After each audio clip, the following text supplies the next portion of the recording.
Rejoignez Benoît Dutrisac en temps réel par courriel. Dutrisac@commercialcube.radio.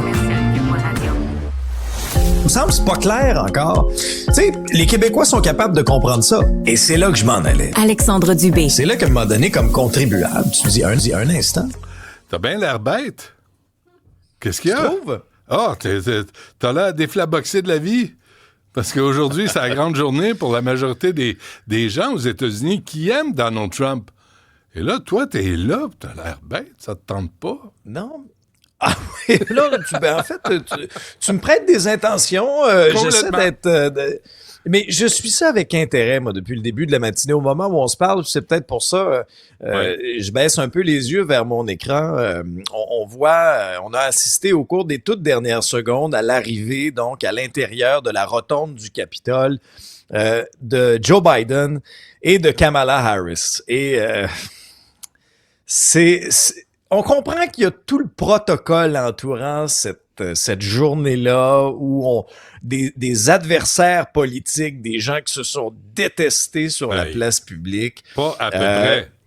Ah, ouais, et puis pas à peu près. Et là, ravalent un peu leur fierté et se prêtent au jeu. Donc, mais je comprends, il y a toute une tradition démocratique. À laquelle Donald Trump n'a pas voulu participer la dernière fois lorsqu'il avait été vaincu par Joe Biden. Il n'avait pas assisté à tout ça. Or, Joe Biden, qui a été écorché à bien des occasions dans les derniers mois, là, notamment, déconfiture lors du débat de CNN, les bons démocrates lui ont montré la sortie en coulisses, il a été humilié sur la place publique. Et là, le fait de faire aujourd'hui cette transition pacifique, tu sais, on aura beau l'avoir critiqué, cet homme-là, mais c'est quand même quelqu'un qui aura donné 50 ans de sa vie à la vie publique et il quitte quand même dans la dignité. Au moment où on se parle, je vois d'ailleurs Donald Trump faire son entrée à l'intérieur de la rotonde du Avec son plus c'est beau aussi sourire, ironique. Hein? Y a-tu l'air bête, le bonhomme? Tu sais, même sa photo officielle de président, là. Ah, ça, c'est fascinant. Mais ça, là, sur le plan des relations publiques puis du message que ça envoie, c'est fascinant, là, cette photo-là. Les sourcils, le regard très dur, fronce les sourcils, la moue. Ça donne le ton pour les 4 prochaines années. Melania Trump aussi est sur place. Elle est habillée comme Zorro. Zorro, mais avec le chapeau de Michael Jackson. Ça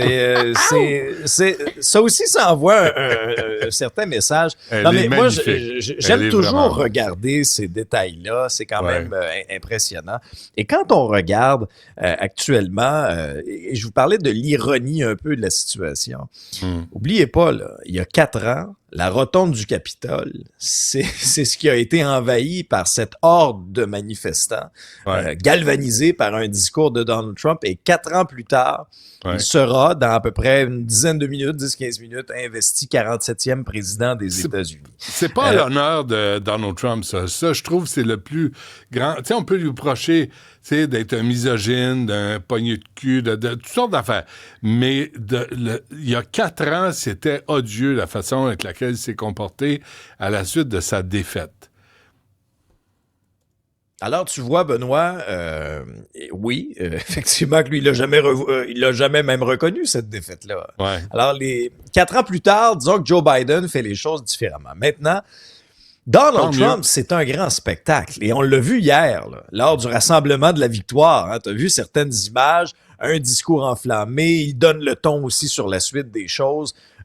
Ses priorités, ce qu'il va faire même dans les prochaines heures, là, la quantité de décrets. Moi, je serais curieux de voir la pile de décrets qu'il va signer et quels sont les principaux sujets. Pensons à l'immigration, il veut donner un gros coup. Là. Il l'a dit d'ailleurs ça hier dans son discours, qu'il va mener la plus grosse opération.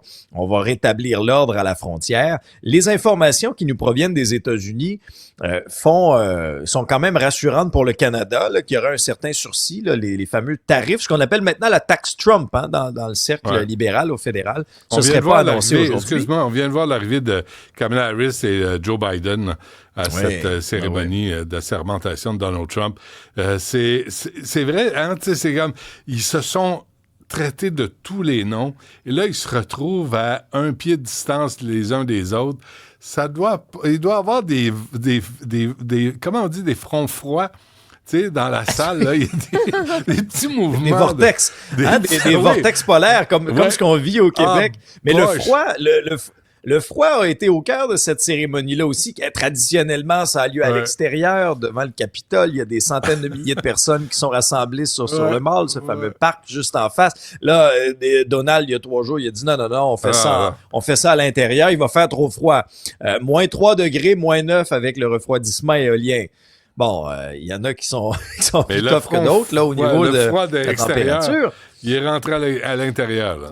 Ouais. Mais il y en a qui n'ont pas voulu jouer ce jeu-là aujourd'hui. Regarde, là, Barack Obama, il n'est pas accompagné de Michelle Obama. Michelle Obama voulait rien savoir d'assister à ça. On a vu Mike Pence arriver. Mike Pence, là, une des dernières fois qu'il a mis les pieds à l'intérieur de la rotonde du Capitole, les partisans scandaient « Hang Pence, pendez-le ».